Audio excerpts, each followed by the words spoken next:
Bonjour, bonjour, salutations, bonjour, bonjour, bonjour, bonjour. Je pense que vous allez bien. Salutations, salutations, salutations. Qui sont là, manifestez-vous. Si vous êtes là, manifestez-vous. Nous allons un peu partager sur la spiritualité, sur la religion chrétienne principalement. Voilà. Juste un partage, nous allons partager sur la Bible, comme vous le voyez, les titres, la bonne nouvelle du royaume ou l'évangile, en sous-titre, Paul ou Jésus, Jésus ou Paul. J'ai envoyé une invitation au pasteur James Koudoura, je ne sais pas s'il va le voir. Si une personne est disponible pour que je lui envoie une invitation aussi pour qu'on parle de ce sujet qui fait couler beaucoup d'encre dans le milieu chrétien entre Paul et Jésus. Parce que si vous remarquez bien, si vous lisez les évangiles, Matthieu jusqu'à Jean,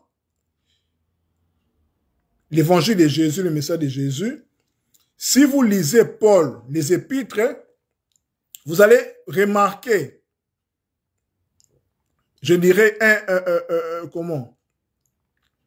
un semblant de différence, en fait, des messages. La différence des messages, en fait. La différence des messages. Donc, voilà pourquoi je vais que nous partagions ensemble sur ces sujets, en fait, sur l'évangile. Qu'est-ce que l'évangile? La bonne nouvelle du royaume, c'est quoi? Qu'est-ce que Jésus est venu enseigner exactement ici sur terre? Et Paul aussi. Nous allons un peu voir dans les épîtres de Paul, est-ce que Paul est en contradiction avec Jésus, qui est en fait son maître? Parce qu'il faut comprendre que l'apôtre Paul n'a pas vu Jésus en chair et en os comme ça. L'apôtre Paul a reçu son message, les messages de l'évangile, par une vision, je dirais par révélation. Si nous lisons dans Actes chapitre 9, on voit que Paul, en fait, le Christ Jésus s'est révélé à lui. S'est révélé à lui parce que Paul était un pharisien, un religieux, un persécuteur de l'Église. Donc, quand Jésus lui est apparu dans une vision, comme une lumière, parce que le Jésus de Paul, c'est la lumière en fait. Donc, les messages que Paul a reçus, c'était une révélation en fait. C'était une révélation.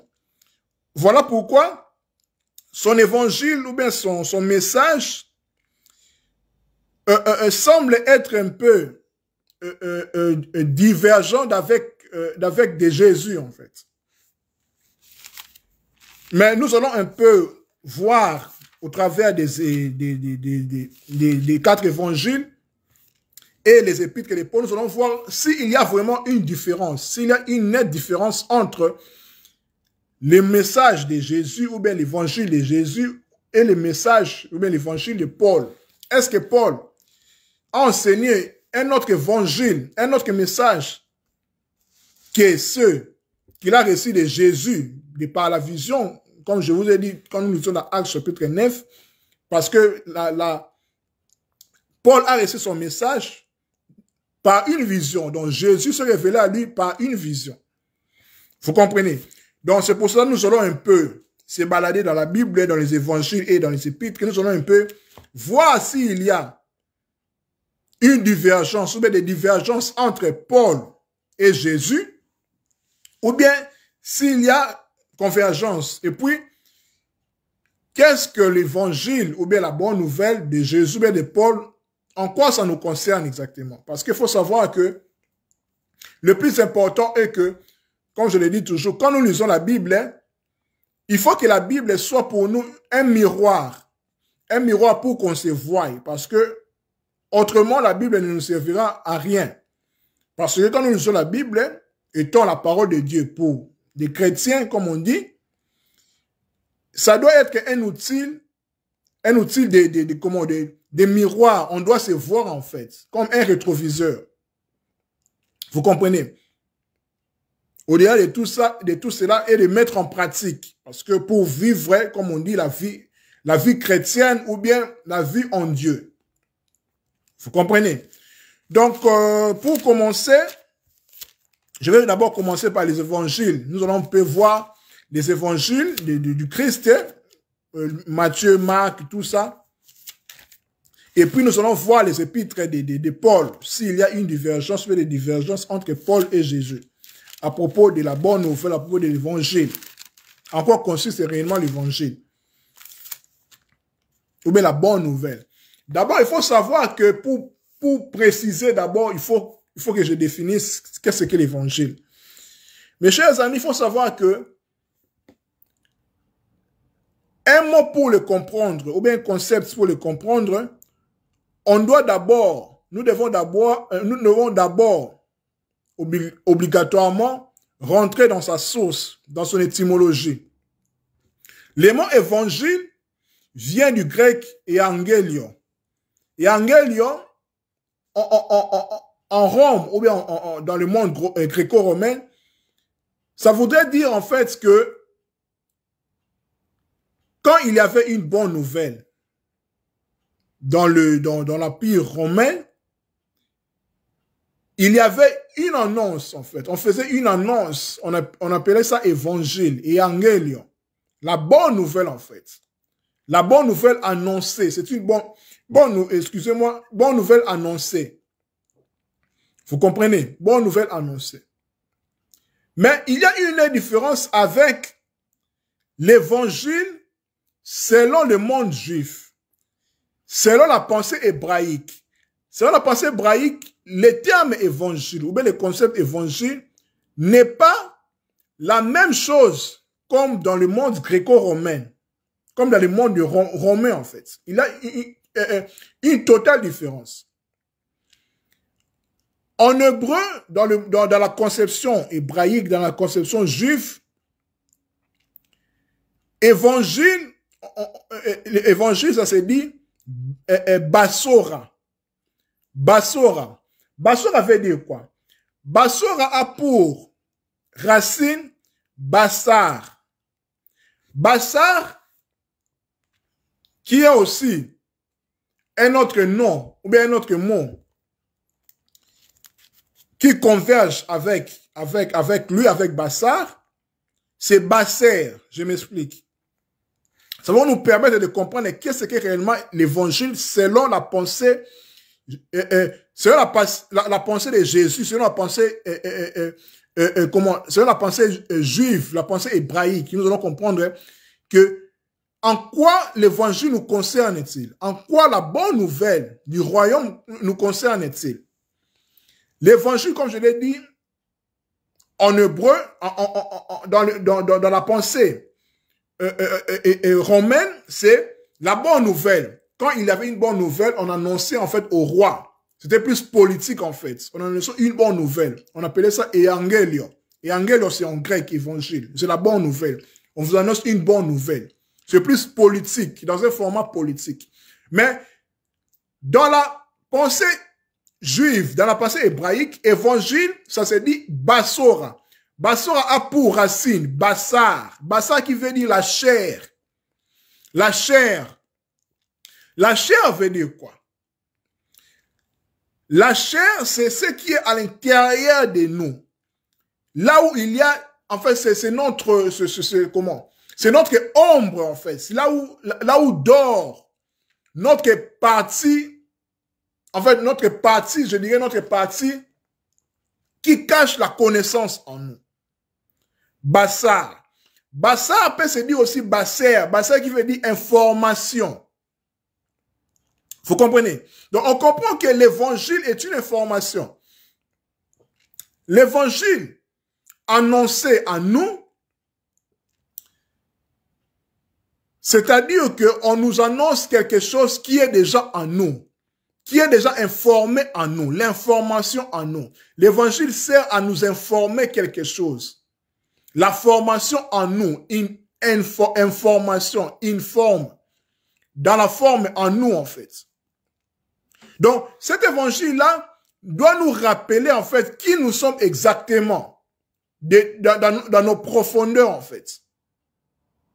Voilà pourquoi quand Adam vit Ève, il va dire, voici l'os de mes os, chair de ma chair. Chair, là, c'est Bassa, c'est l'évangile, en fait, Bassa, Bassora. Donc, l'évangile annoncé à l'humanité, à nous, c'est, on nous rappelle qui nous sommes exactement.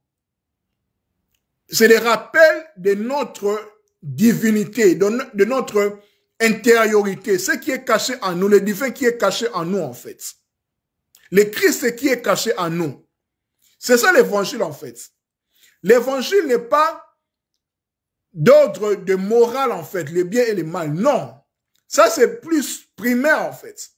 Mais dans la profondeur, l'évangile veut nous rappeler qui nous sommes exactement. Notre partie divine, en fait. Le Christ qui est caché en nous. Notre véritable nous, en fait. Notre partie qui est cachée. Notre véritable nous. Vous comprenez? Donc, comme la Bible le dit, en réalité, en l'homme, c'est l'esprit. C'est l'esprit qui est caché en nous, le divin qui est caché en nous. C'est l'évangile qui est annoncé. Qui est annoncé aux morts. Quand on dit que l'évangile est annoncé aux morts, parce que nous sommes des morts, comme l'apôtre Paul dit, nous sommes des morts. Morts pourquoi? Parce que il faut savoir que quand nous venons ici sur terre, nous mourrons.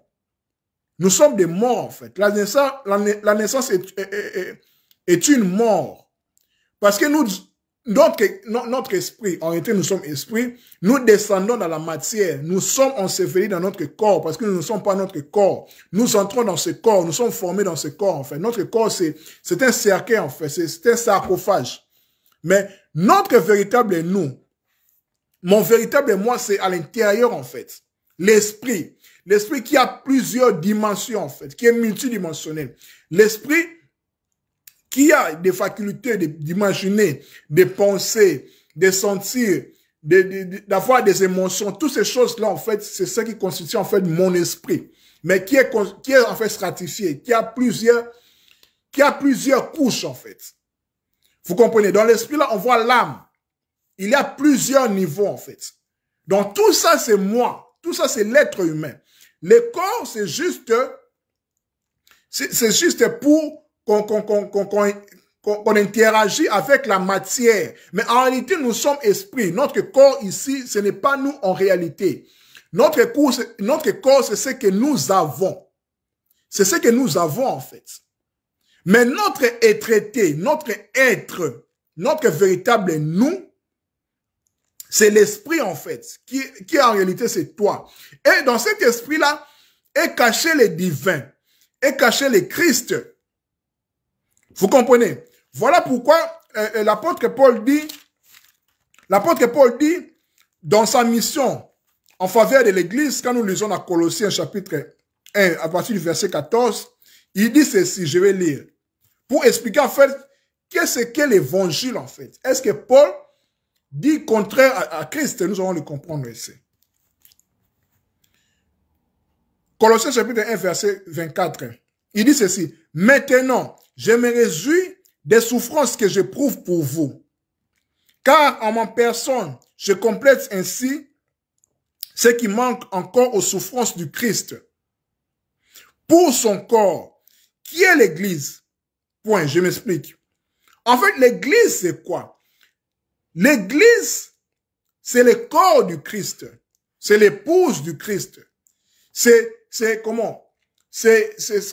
L'Église est, je dirais, est cette chose, ou bien c'est ce corps de Christ qui a reçu la sémence de l'époux du Christ, la sémence de l'époux du Christ, donc de Jésus. Parce que l'Église, c'est la représentation de Christ ici sur terre, de Jésus ici sur terre. Quand on voit l'Église, on voit Christ. On voit Jésus, en fait. Parce que en voyant l'épouse, on voit l'époux. Voilà pourquoi Adam dira, voici l'os de mes os, chair de ma chair. Donc, quand on voit l'Église, tout ce qui constitue l'Église, c'est tous ceux qui ont la pensée de Christ. qu'on appelle communément les chrétiens. Les chrétiens, c'est ceux qui ont Christ, qui ont la pensée du Christ, qui ont reçu la sémence du Christ, et de Jésus, en fait, en eux. Vous comprenez, c'est le corps, en fait, c'est le corps du Christ. Donc, l'église est le corps du Christ. Donc, il a reçu la sémence. Donc, quand nous voyons l'église corps mystique du Christ, qui est constituée de ce que nous appelons les chrétiens, qui a la sémence du Christ et la parole, la sémence du Christ. Paul le dit ici dans Colossiens chapitre 1, verset 24, je le relis. Maintenant, je me réjouis des souffrances que j'éprouve pour vous. Car en ma personne, je complète ainsi ce qui manque encore aux souffrances du Christ pour son corps, qui est l'Église. Ici, c'est la mission de Paul en faveur de l'Église. Parce que Paul était un apôtre. Un apôtre, c'est l'envoyé. Il est envoyé, en fait. C'est l'envoyé, en fait, c'est l'apôtre qu'on parle, l'apôtre des païens, des nations. Quand on parle des nations, des païens, c'est ceux qui ne sont pas des juifs. Vous comprenez? Le verset 25, Paul continue, dit ceci. Je suis devenu serviteur de l'Église, conformément à la mission que Dieu m'a confiée à votre égard, à l'égard de l'Église. Il m'a chargé d'annoncer pleinement son message. Son message, c'est-à-dire son évangile. C'est-à-dire les plans secrets qu'il a tenus cachés depuis toujours à toute l'humanité, mais qu'il a révélé maintenant aux croyants.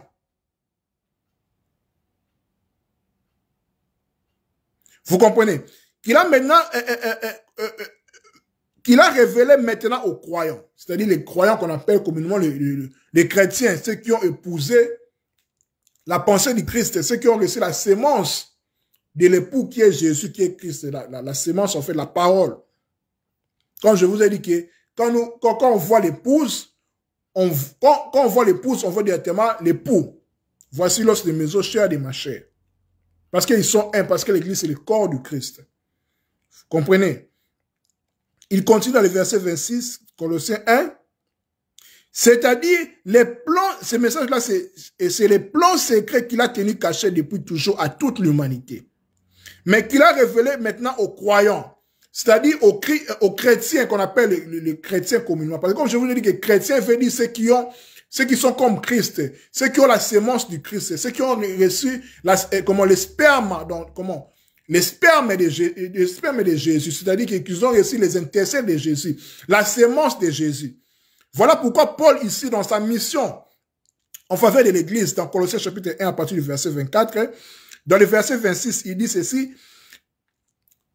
Dieu m'a chargé d'annoncer pleinement son message, verset 26, c'est-à-dire les plans secrets qu'il a tenus cachés depuis toujours à toute l'humanité.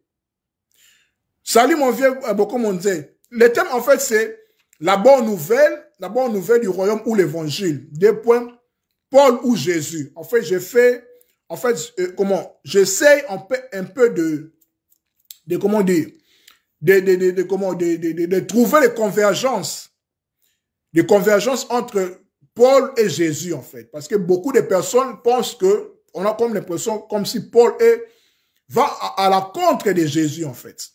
Vous comprenez? C'est pour cela, j'ai commencé avec les textes de base, Colossiens chapitre 1, à partir du verset 24, où je montre la mission de Paul en faveur de l'Église, où nous voyons en quoi Paul a été chargé pour annoncer à l'Église, en faveur de l'Église, en fait. Colossiens chapitre 1, verset 24. Je suis maintenant dans le verset 26, où maintenant il annonce maintenant les plans secrets que Dieu lui a chargé pour annoncer à l'Église. Parce que l'Église, c'est l'épouse. L'Église, c'est le corps du Christ. Parce que ici sur terre, dans le monde, le Christ est représenté par l'Église, est représenté par les croyants, les chrétiens. Les chrétiens sont les personnes qui sont chargées de la conscience du Christ, de la parole du Christ. Ils ont reçu la sémence du Christ parce qu'ils sont l'épouse. L'Église est l'épouse, en fait, l'épouse corps du Christ. Corps du Christ qui n'est pas forcément des bâtiments, en fait. Les bâtiments sont juste des portions, en fait. Mais la véritable Église, ce sont des personnes. Ce sont des personnes, en fait, qui doit être bâti selon la pensée du Christ. C'est ce que Paul est en train de dire ici. Verset 27, Colossiens chapitre 1, il continue, il dit, car Dieu a voulu leur faire connaître que ses plans secrets, faire connaître à l'humanité, moi et vous, les hommes, dont les hommes et les femmes, car Dieu a voulu leur faire connaître que ses plans secrets, si riches et si magnifiques.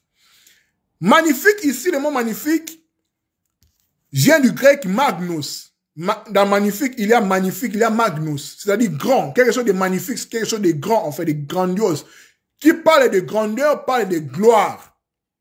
Vous comprenez? Donc, car Dieu a voulu leur faire connaître à nous l'humanité, ses plans secrets si riches et si magnifiques, si glorieux, si grands, élaborés en faveur de tous les peuples. Vous comprenez donc, l'évangile est annoncé à tous les peuples. Ce n'est plus une affaire seulement des Juifs, des frères de Jésus, non. C'est une affaire de tout le monde. Voilà pourquoi Paul a été envoyé aux nations, aux païens, c'est-à-dire que les nations qui ne sont pas des Juifs. Voilà pourquoi en Christ, il n'y a ni Juif ni Grec. Tout le monde est concerné. C'est une affaire de toute l'humanité entière parce que chaque être humain, en lui, il y a Christ. Chaque être humain est l'image de Dieu. Chaque être humain est l'épouse de Dieu parce que l'humanité, vis-à-vis de Dieu, dans sa relation avec Dieu au Christ, l'humanité, les hommes sont des épouses en fait. Les hommes sont l'épouse. L'épouse en fait. Parce que les hommes ont reçu la sémence en fait, la parole du Christ, la parole de Dieu en eux. Voilà pourquoi ici sur la terre, la pensée du Christ est représentée par l'Église qu'on appelle les chrétiens, le corps du Christ. Voilà pourquoi Paul, étant l'apôtre, étant l'envoyé du Christ, l'envoyé de Dieu, est en mission en faveur de l'Église, en faveur de ceux qui ont cru, de ceux qui ont reçu la sémence de Christ. Voilà maintenant le secret ici, il dit dans le verset 27, dans Colossiens chapitre 1, il dit ceci, car Dieu a voulu leur faire connaître à moi et vous, ces plans secrets si riches et si magnifiques, je dis magnifique, magnus, grand, glorieux, élaborés en faveur de tous les peuples, élaborés à moi et vous, à tout le peuple, dont tout le monde est concerné en fait. Parce que dans le plan de Dieu, est que tout le monde soit sauvé. Le salut vient par la connaissance. L'être humain est sauvé par la connaissance. La connaissance en fait. On ne peut pas être sauvé sans la connaissance, c'est impossible. Mon peuple est payé par manque de connaissance. La connaissance, c'est faire l'expérience de Christ, faire l'expérience de Dieu, en fait, mettre en pratique la parole de Dieu. C'est la connaissance. On ne peut pas être sauvé sans la connaissance, c'est impossible. Voilà maintenant, il dit, verset 27, je répète, car Dieu a voulu leur faire connaître ces plans secrets si riches et si magnifiques, élaborés en faveur de tous les peuples. Et voici ces secrets. Et voici ces secrets. Le Christ est en vous. Le Christ est en vous. Donc, le Christ est en chaque être humain, même les athées. Tout le monde a Christ en lui. Voilà le message de Paul, en fait. Voilà le message de Paul. L'évangile de Paul, en fait, Paul a apporté à l'humanité, principalement à l'Église. Le Christ est en vous. En vous, il y a Christ. Voilà pourquoi Jésus dira qu'en réalité,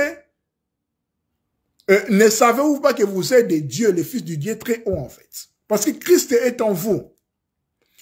Pour que le royaume se matérialise ici sur terre, il faut que nous ayons cette conscience-là que Dieu est en nous, Christ est en nous, nous sommes des dieux, et puis, en ayant cette conscience-là, nous pourrons les matérialiser ici sur terre. Parce que je vous ai dit que ici, sur la terre, dans le monde, Dieu, ou bien le Christ est représenté par l'Église, par les croyants, par les chrétiens qui ont la pensée du Christ. Et les chrétiens n'est pas seulement celui qui part chaque dimanche à l'Église, non. Les chrétiens est celui qui a la pensée du Christ. Il est comme Christ. Ce n'est pas une religion, ce n'est pas un asbel, une association, non. Les chrétiens, c'est avoir la pensée du Christ, matérialiser Christ ici sur terre. En fait, les chrétiens sont des Jésus, en fait, sont des petits Jésus. Voilà pourquoi on dit que les co-héritiers du Christ, de la même façon que Christ, Jésus, est le Fils de Dieu, Le Fils unique, c'est-à-dire que le Christ est manifesté par Christ, étant le premier-né d'entre les morts, les prémices, quand le grain de blé meurt, il donne des semences, il multiplie en fait plusieurs autres grains, plusieurs autres arbres, les fruits.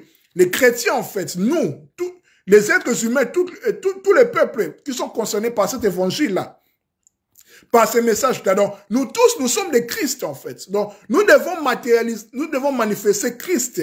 Voilà pourquoi Paul dit que Christ est en vous. Christ est en vous et il vous donne l'assurance que vous aurez part à la gloire de Dieu. Christ est en vous, l'espérance de la gloire. Donc, notre espérance de la gloire de Dieu est que nous avons Christ en nous. C'est ce qui nous donne la force d'espérer encore, d'espérer à la manifestation de Christ qui doit venir de nous en fait. Ici, le but n'est pas forcément d'attendre l'enlèvement en fait, d'attendre un Jésus qui va venir, non. Le plus important est de manifester nous-mêmes, de chaque personne qui a reçu la sémence du Christ, qui a reçu la parole du Christ, doit manifester maintenant. Christ qui est en lui doit se manifester maintenant. Donc, chacun de nous doit devenir Jésus en fait. Jésus qui veut dire Yeshua, celui qui sauve. Donc, nous sommes des porteurs de salut pour d'autres personnes. Voilà pourquoi Christ dira à ses disciples que allez dans toutes les nations, annoncer la bonne nouvelle. La bonne nouvelle du royaume, c'est quoi? Je vous ai dit que la bonne nouvelle, l'évangile en grec, c'est évangélion. Évangélion qui a pour la portée politique. Annoncer une bonne nouvelle au roi. Quand les armées gagnaient, ils annonçaient la bonne nouvelle. On appelait ça évangile, la bonne nouvelle, évangélion. Mais dans la pensée hébraïque, dans la pensée juive, évangile, c'est dit Bassora. Bassora qui a pour source Bassar. Bassar qui veut dire la chair, Moussounou. C'est-à-dire que ce qui est à l'intérieur de nous, la chair qui est en nous, qui est cachée en nous. En fait, c'est-à-dire que l'ombre, les côtés, c'est-à-dire que Ève qui dort en nous. C'est-à-dire que quand Adam, dans les récits d'Adam et Ève, quand Adam voit, quand Adam a vu, Ève, il a dit, voici l'os de mes os, chair de ma chair. C'est cet évangile-là qui est en nous. Enfin, Bassar aussi veut dire Basser. Basser qui veut dire informer. C'est l'information qui est en nous. Donc, quand Christ, ou bien Paul, ou bien les pasteurs, les prophètes, les évangélistes, nous annoncent la parole prophétique, nous annoncent l'évangile. En fait, c'est juste un rappel. C'est un rappel pour révéler cette information-là qui est déjà en nous. Voilà pourquoi Paul dit que je souffre des douleurs en fait de Christ jusqu'à ce que Christ soit formé en vous. Parce que Christ est déjà en nous, mais ce Christ-là doit se former en nous. Nous devons devenir de Jésus-Christ en fait. Je ne sais pas si je me fais capter. Donc, chacun de nous doit devenir Jésus-Christ en fait. Parce que c'est ce que Christ est venu faire sur terre ici. Voilà pourquoi Paul dira, ce n'est plus moi qui vis, mais c'est Christ qui vit en moi. Quand on voit Monsieur Boko Monte, on voit Christ en fait, qui apparaît là en fait. On voit Jésus-Christ en fait. On voit la lumière du Christ qui apparaît là. Quand on voit la sœur Chouchoulou qui attole, on voit Jésus-Christ qui apparaît là en fait. Parce que nous sommes la lumière du monde. Chaque être humain est la lumière du monde. C'est pour ça que l'évangile est annoncé à tout le peuple du monde.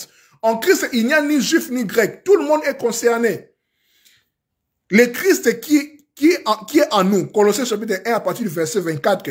Mais le verset 25 qui nous concerne ici, le Christ qui est en nous.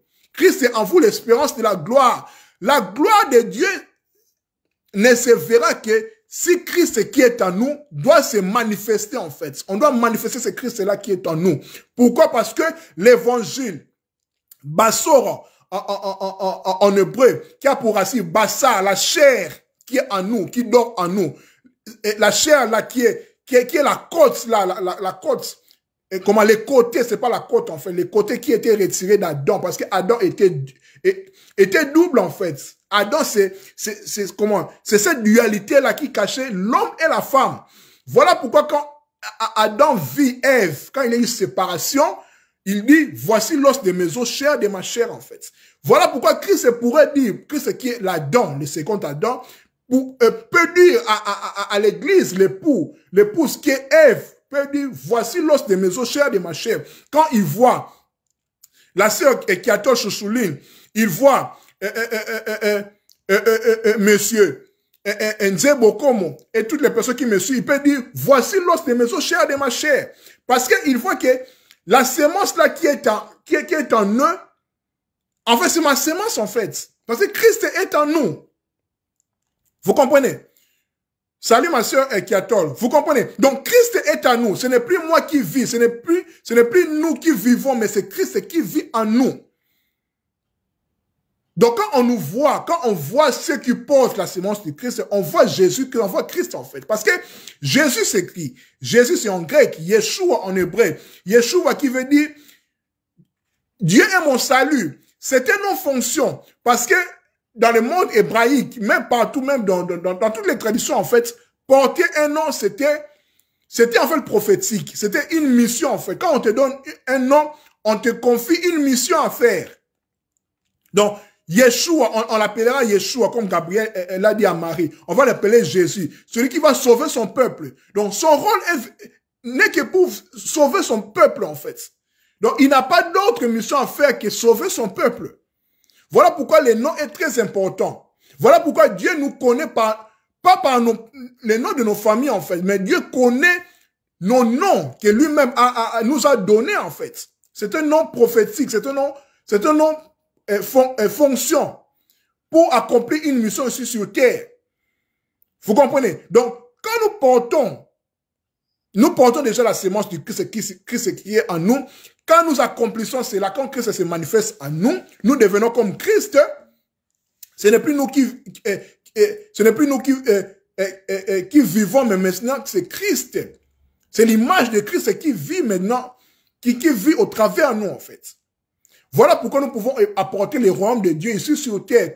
Quand Christ qui est en nous se manifeste en fait. Christ est en nous, l'espérance de la gloire. La gloire de Dieu ne se voit que quand Christ qui est en nous doit être formé. Ça doit être formé comment? Ça doit être formé au travers des enseignements. Parce que on est formé par l'enseignement, par l'évangile, les messages. Je vous ai dit que l'évangile en hébreu c'est Bassora. Bassora racine, Bassar, la chair. Bassar qui vient aussi du verbe Basser qui est l'information. Donc l'évangile est une information en fait. Donc une information a pour but de vous former. Information. I-N. Dans. Former. Donc, former quelque chose, en fait. Voilà pourquoi Dieu est appelé le potier, pour former, en fait, malaxer, former, briser tout cela, le temps qu'il va prendre, en fait, pour que Christ soit formé en nous, par l'information de son évangile, en fait, de sa parole qui est lui-même. Voilà pourquoi on dit que Jésus est la parole de Dieu, et le verbe de Dieu, la pensée de Dieu.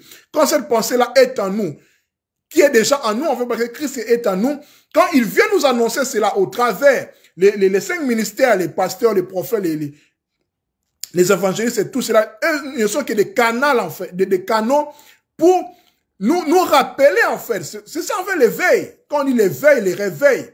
En grec, on dit anastasis. L'éveil, c'est réveiller, en fait. C'est ça le salut, en fait. C'est ça la connaissance.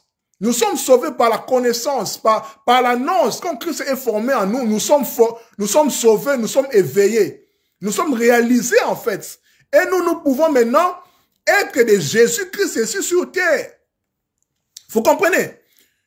Vous comprenez? Parce que la femme est comme son mari. L'homme quittera son père et sa mère et s'attachera à sa femme.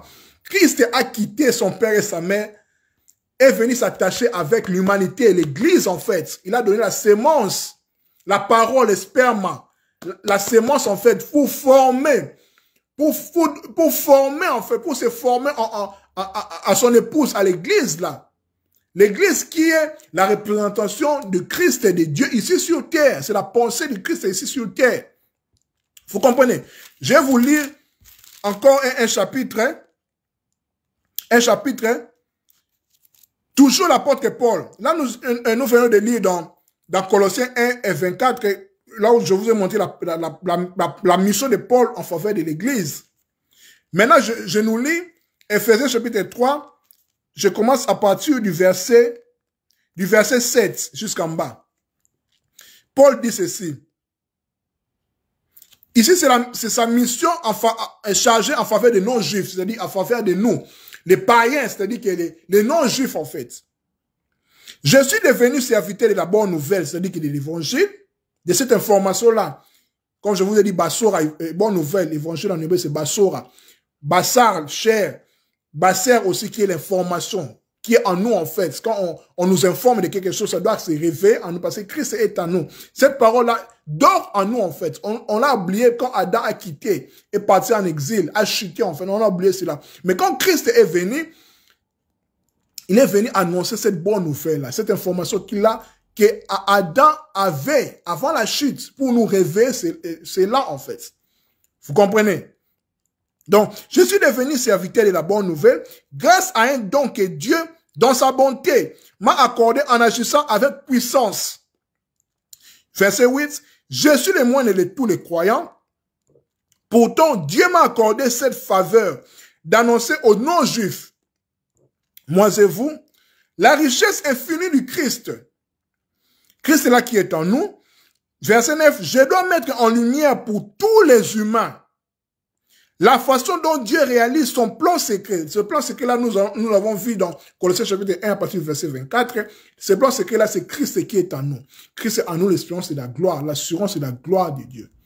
Pour que nous voyons la gloire de Dieu, pour que la gloire de Dieu se manifeste en nous, il faut que Christ en nous soit formé. Il faut que Christ là soit formé en nous. Ça prend du temps, c'est tout un processus à faire. C'est tout un cheminement à faire. Parce que Christ là déjà est en nous.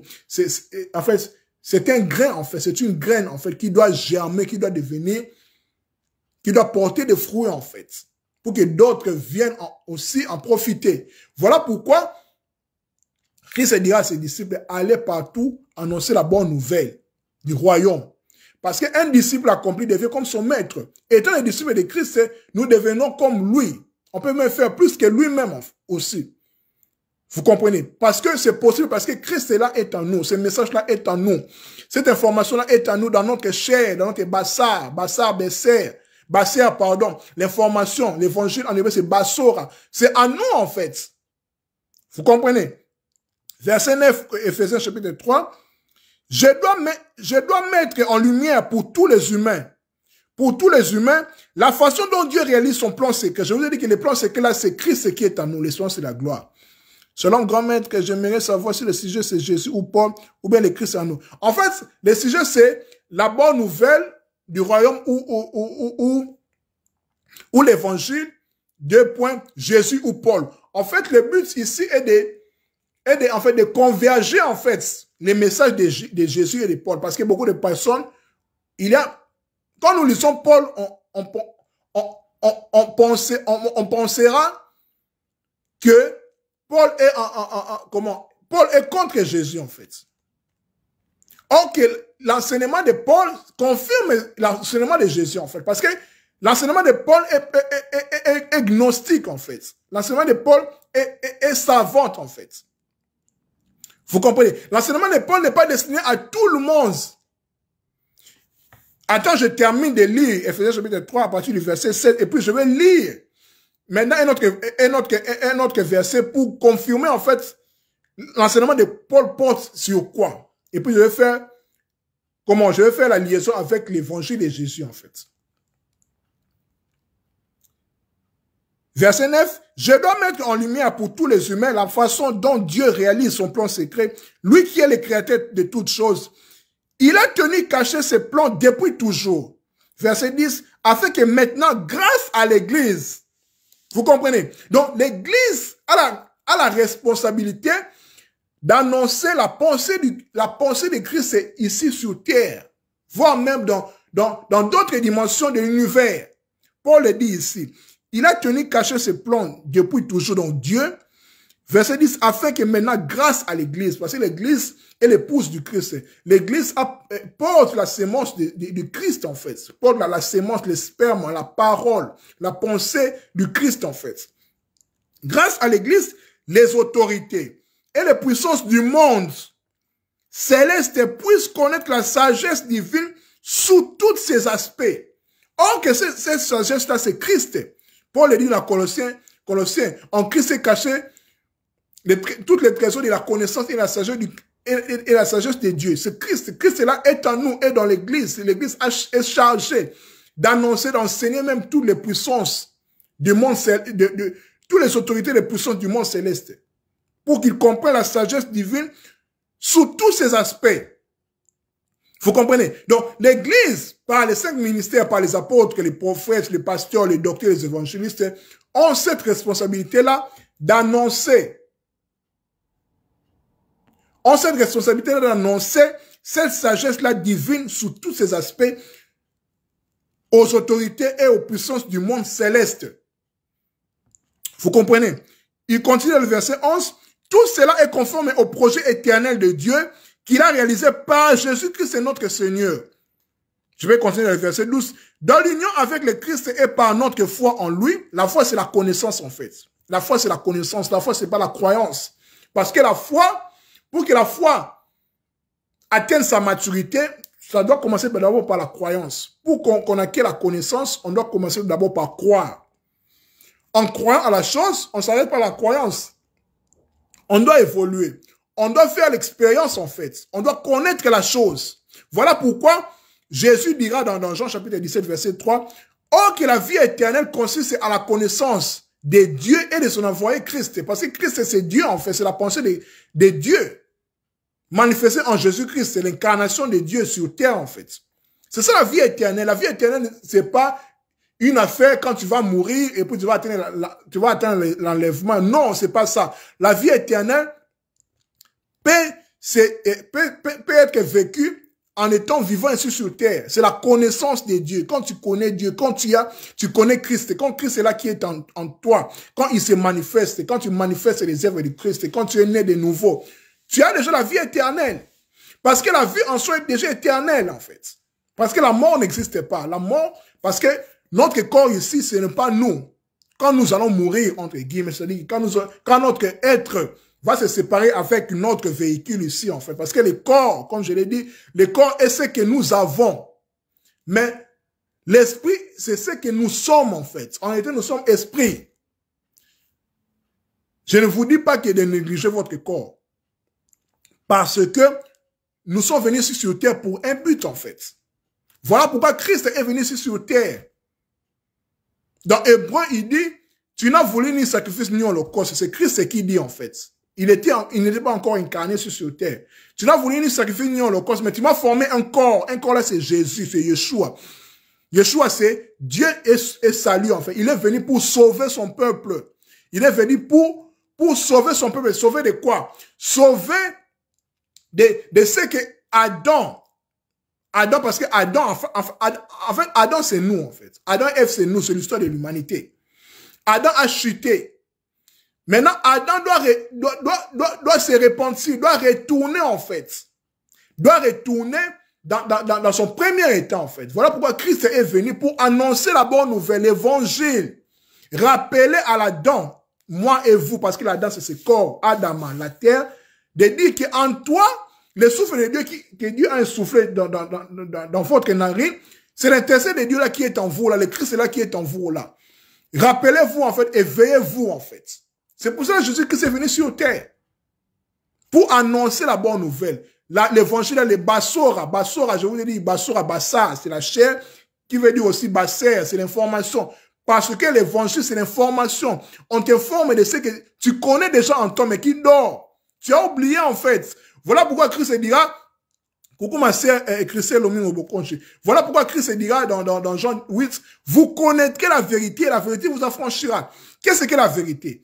La vérité en grec, c'est aletheia. Aletheia, c'est la privation et letheia, c'est l'oubli, qui donne léthargie en fait. Donc la vérité, c'est se rappeler qui tu es exactement. De se rappeler que Christ est là, est en toi. Tu dois te réveiller en fait. Tu dois quitter cet exil-là, cette mentalité-là de chute. Tu dois retourner. Tu dois faire la repentance, les changements de mentalité, le renouvellement de l'intelligence. Vous comprenez? C'est ça en fait la repentance, retourner en fait. Voilà pourquoi Dieu dira à Adam, tu es poussière, tu retourneras poussière. Ce n'est pas forcément, on va t'enterrer, c'est pas ça. Parce que tout le monde qui meurt, on la tire pas. D'autres meurent dans des guerres de bêtes, d'autres dans le feu, d'autres dans l'eau. Ici, il faut comprendre que quand il dit que tu es terre, tu retournes à terre, c'est-à-dire que tu dois te retourner en toi-même. Comme il a dit à Abraham, va vers toi-même. On traduit ici, on dit que va vers le pays que je vais t'indiquer. Non, en hébreu, c'est l'Eklera. L'Eklera, c'est va vers toi-même. Retourne-toi en toi-même, en fait. Répands-toi. Retourne-toi parce que tout est en toi. Tout est en toi, en fait. Retourne-toi. Renouvelle ton intelligence. Change ta mentalité. Voilà pourquoi le prophète Jean-Baptiste, quand il commence sa prêche, sa prédication, il dit, changez de mentalité. Répondez-vous. C'est ça, en fait, l'introduction dans le royaume. Parce que le royaume, là, est au-dedans de vous. Tu ne peux pas manifester le royaume quand tu ne changes pas ta mentalité, quand tu ne renouvelles pas ton intelligence. Vous comprenez? Donc, le but est de retourner à ta pensée initiale. À ta pensée initiale divine, en fait, d'avant la chute. Parce que l'histoire d'Adam et Ève, c'est notre histoire. C'est l'histoire de l'humanité, en fait. C'est l'histoire de moi et toi. Voilà pourquoi on dit que c'est un mythe. C'est pas un fait historique. Parce que ça nous concerne. Ça nous concerne, en fait. Ça nous concerne. Vous comprenez? Ça nous concerne. Vous comprenez? Donc, je voulais lire avec vous encore un chapitre là de l'apôtre Paul. Avant d'aborder maintenant l'évangile de Jésus, en fait. Ici, je suis en train de montrer, en fait, l'idée de Paul, en fait. Comment? L'évangile de Paul qui n'est pas en divergence avec l'évangile de Jésus, en fait. Parce que Paul confirme en fait, la pensée du Christ, en fait. La pensée de Dieu, le projet de Dieu pour nous. C'est de manifester Christ qui est en nous, en fait. De manifester la vérité qui est en nous. Je veux dire que la vérité, en grec, c'est ne pas oublier, en fait. Ne plus manquer la cible, parce que le péché, c'est manquer la cible, en fait. Ignorer c'est en quoi tu es venu sur terre, pour faire sur terre. C'est ça, en fait, le péché. Manquer le but, en fait. Manquer la cible. Vous comprenez? Paul, maintenant, dit ici il dit dans 1 Corinthiens ici, écoutez, en quoi consiste l'évangile de Paul?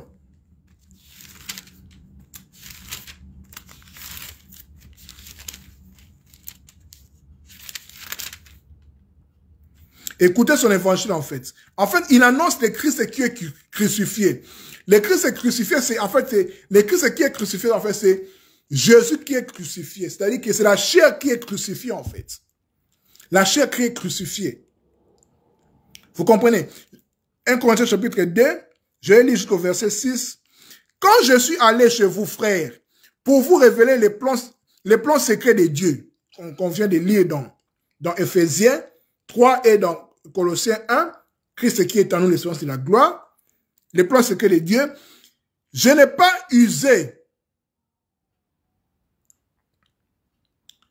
de langage compliqué ou de connaissances impressionnantes, car j'avais décidé de ne rien savoir d'autre durant mon séjour parmi vous que Jésus-Christ est